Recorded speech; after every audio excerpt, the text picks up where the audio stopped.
റഷ്യയിൽ നിന്ന് കുറഞ്ഞ വിലയ്ക്ക് എണ്ണ വാങ്ങുന്ന ഇന്ത്യയ്ക്കും ചൈനയ്ക്കുമെതിരെ പുതിയ സമ്മർദ്ദതന്ത്രവുമായി ഡൊണാൾഡ് ട്രംപ്. ഇരു രാജ്യങ്ങൾക്കെതിരെയും കൂടുതൽ തീരുവ ചുമത്താൻ G7 രാജ്യങ്ങളോട് US ആവശ്യപ്പെട്ടു. യുക്രൈനിൽ സമാധാന കരാർ നടപ്പാക്കാനുള്ള ശ്രമങ്ങൾ പുരോഗമിക്കുന്നതിനിടെയാണ് ട്രംപിന്റെ നീക്കം. വെള്ളിയാഴ്ച നടക്കുന്ന G7 ധനമന്ത്രിമാരുടെ യോഗത്തിൽ US മുന്നോട്ടുവച്ച നിർദ്ദേശം ചർച്ച ചെയ്യും. കഴിഞ്ഞ ദിവസം ചൈനയ്ക്കും ഇന്ത്യയ്ക്കും 100% വരെ തീരുവ ചുമത്താൻ ഡൊണാൾഡ് ട്രംപ് യൂറോപ്യൻ യൂണിയനോട് ആവശ്യപ്പെട്ടിരുന്നു. ഇതിനു പിന്നാലെയാണ് G7 രാജ്യങ്ങൾക്കു മുന്നിലും ഇതേ നിർദ്ദേശം വച്ചിരിക്കുന്നത്. US-നു പുറമെ UK, Canada, France, Italy, Germany, Japan തുടങ്ങിയ രാജ്യങ്ങളാണ് G7-ലുള്ളത്. റഷ്യൻ എണ്ണ ചൈനയും ഇന്ത്യയും വാങ്ങുന്നതിലൂടെ പുടിന്റെ യുദ്ധയന്ത്രത്തിന് ധനസഹായം നൽകുകയാണ്. യുക്രൈൻ ജനതയെ ഉന്മൂലനം ചെയ്യുന്നതിലേക്കാണ് ഇത് നയിക്കുന്നത്. ഈ ആഴ്ച ആദ്യം ഞങ്ങൾ യൂറോപ്യൻ യൂണിയനോട് ഈ കാര്യം വ്യക്തമാക്കിയിരുന്നു. അവർ ഞങ്ങളോടൊപ്പം ചേരും. യുദ്ധം അവസാനിക്കുന്ന ദിവസം വരുന്നതുവരെ ഉയർന്ന തീരുവകൾ ഈ രാജ്യങ്ങൾക്കെതിരെ ചുമത്തണം. G7 രാജ്യങ്ങളും ഞങ്ങളോടൊപ്പം മുന്നേറേണ്ടതുണ്ട്, US ട്രഷറി വകുപ്പ് വക്താവ് പറഞ്ഞു. യമനിലെ ഹൂതികളുടെ നിയന്ത്രണത്തിലുള്ള മേഖലകളിൽ ഇസ്രയേൽ നടത്തിയ വ്യോമാക്രമണത്തിൽ 46 പേർ കൊല്ലപ്പെട്ടു. ഇസ്രയേലിനു നേരെ അടുത്തിടെയുണ്ടായ മിസൈൽ ഡ്രോൺ ആക്രമണങ്ങൾക്ക് മറുപടിയായാണ് തലസ്ഥാനമായ സനായിലെയും അൽ ജൗഫ് പ്രവിശ്യയിലെയും സൈനിക കേന്ദ്രങ്ങൾ ലക്ഷ്യമിട്ട് ആക്രമണം നടന്നത്. ഹൂതികളുടെ സൈനിക പബ്ലിക് റിലേഷൻസ് ആസ്ഥാനത്തിനും മിസൈൽ ആക്രമണത്തിൽ കേടുപാടുകൾ സംഭവിച്ചിട്ടുണ്ട്.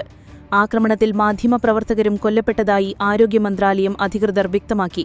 അതിനിടെ വ്യാഴാഴ്ച പുലർച്ചെ യമനിൽ നിന്ന് തൊടുത്തുവിട്ട മിസൈൽ തകർത്തതായി ഇസ്രയേൽ സൈന്യം അറിയിച്ചു. കഴിഞ്ഞ മാസം സനായിലുണ്ടായ ഇസ്രയേൽ ആക്രമണത്തിൽ ഹൂതികൾ നയിക്കുന്ന സർക്കാരിന്റെ പ്രധാനമന്ത്രി അഹമ്മദ് അൽ റഹാവിയും നിരവധി മന്ത്രിമാരും കൊല്ലപ്പെട്ടിരുന്നു. ഇതോടെ പശ്ചിമേഷ്യയിൽ വീണ്ടും സംഘർഷ സാഹചര്യം ഉടലെടുക്കുകയാണ്. അതേസമയം യമനിലെ ഹൂതികളെ ലക്ഷ്യമിട്ട് പുതിയ ഉപരോധങ്ങളുമായി US രംഗത്തെത്തി. ഹൂതികളുടെ ധനസമാഹരണം, കള്ളക്കടത്ത്, ആക്രമണ പ്രവർത്തനങ്ങൾ എന്നിവ തടസ്സപ്പെടുത്തുന്നതിന്റെ ഭാഗമായി 32 വ്യക്തികൾക്കും സ്ഥാപനങ്ങൾക്കും 4 കപ്പലുകൾക്കുമെതിരെയാണ് US ട്രഷറി വകുപ്പ് ഉപരോധമേർപ്പെടുത്തിയത്.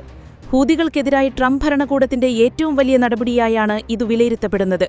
ദുബായിലെ Fortune house general trading LLC എന്ന കമ്പനിയിലൂടെ PK ഫിറോസ് നടത്തുന്നത് റിവേഴ്സ് ഹവാലയാണോ എന്ന ചോദ്യവുമായി ഇടത് MLA KT ജലീൽ സമൂഹമാധ്യമത്തിൽ കഴിഞ്ഞ ദിവസമിട്ട കുറിപ്പിന് വാർത്താസമ്മേളനത്തിൽ മറുപടി പറയുകയായിരുന്നു അദ്ദേഹം. ജലീലിന്റെ ആരോപണങ്ങൾക്കെതിരെ നിയമ നടപടി സ്വീകരിക്കണോ എന്നത് ആലോചിക്കുകയാണെന്നും ഫിറോസ് പറഞ്ഞു. ഞാൻ കടുകുമണി തൂക്കം തെറ്റു ചെയ്താൽ പോലും നടപടി സ്വീകരിക്കാനാകുന്ന സർക്കാരാണ് അധികാരത്തിലുള്ളത്. എന്നിട്ടും നടപടി സ്വീകരിക്കാത്തത് കൂടി മനസ്സിലാക്കണം. അത്യാവശ്യം ജീവിക്കാനുള്ള വരുമാനമുണ്ട്, ബിസിനസ് ചെയ്യുന്നയാളാണ്, അതിൽ അഭിമാനമുണ്ട്. നിയമവിരുദ്ധമായ ബിസിനസ്സല്ല നടത്തുന്നത്. രാഷ്ട്രീയം ഉപജീവനമാകരുത് എന്ന് പ്രവർത്തകരോട് പറയാറുണ്ട്. ജലീലിനോടും സ്വന്തം നിലയ്ക്ക് തൊഴിൽ ചെയ്യണമെന്നാണ് പറയാനുള്ളത്. ബിസിനസ്സിൽ പങ്കാളിയാക്കാൻ ആരുടെയും രാഷ്ട്രീയം നോക്കേണ്ട. വിദേശത്തുള്ള കമ്പനിയിൽ എത്രയാൾ വേണം, എത്ര ശമ്പളം തരുന്നു എന്നതൊക്കെ കമ്പനിയുടെ സ്വകാര്യ കാര്യം.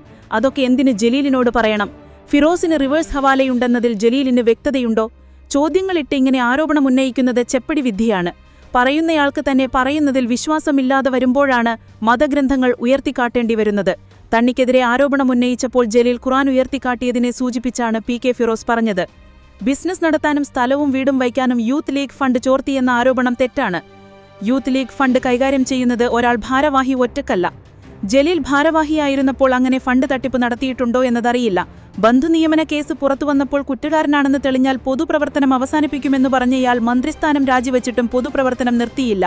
കേരളത്തിലെ ജനങ്ങളുടെ കാരുണ്യം കൊണ്ടാണ് ജലീൽ ഇപ്പോഴും പൊതുസമൂഹത്തിൽ നിൽക്കുന്നത്. ഫിറോസ് എങ്ങനെ സ്ഥലം വാങ്ങി വീട് വെച്ചു എന്ന് ജലീൽ ചോദിച്ച ജലീൽ തന്നെ ഫിറോസിന് ബിസിനസ് ഉണ്ടെന്ന് പറയുന്നു.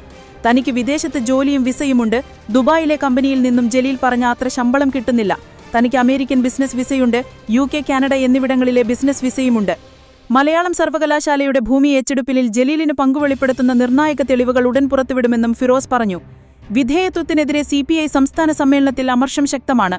വെളിയം ഭാർഗവനും CK ചന്ദ്രപ്പനുമെല്ലാം ഇരുന്ന കസേരയാണ് സംസ്ഥാന സെക്രട്ടറിയുടേത് എന്നോർക്കണമെന്ന് പ്രതിനിധികൾ സമ്മേളനത്തിൽ പറഞ്ഞു. ആഭ്യന്തര വകുപ്പിനെ ഇങ്ങനെ തഴുകരുത് എന്നും തൃശൂർ പൂരത്തിൽ പോലീസ് പ്രവർത്തിച്ചത് BJPക്കും RSSനും വേണ്ടിയാണെന്നും സമ്മേളനത്തിൽ വിമർശനമുയർന്നു. സംസ്ഥാന സെക്രട്ടറി പോലീസിനെ വെള്ളപൂശുന്നത് എന്തിനാണെന്നും പ്രതിനിധികൾ സമ്മേളനത്തിൽ ചോദിച്ചു. തൃശൂർ പൂരം കലക്കലിൽ വിവാദമുണ്ടായിട്ടും പാർട്ടി പ്രതിരോധിച്ചോ എന്നായിരുന്നു ചില പ്രതിനിധികളുടെ ചോദ്യം. ഇരയാക്കപ്പെട്ടിട്ട് K രാജനല്ലേ എന്ന് പത്തനംതിട്ടയിൽ നിന്നുള്ള പ്രതിനിധികൾ വിമർശിച്ചു. സർക്കാരിന്റെ നല്ല പ്രവർത്തനങ്ങൾക്ക് പോലീസ് മങ്ങലേൽപ്പിച്ചു എന്നും വിമർശനമുയർന്നു.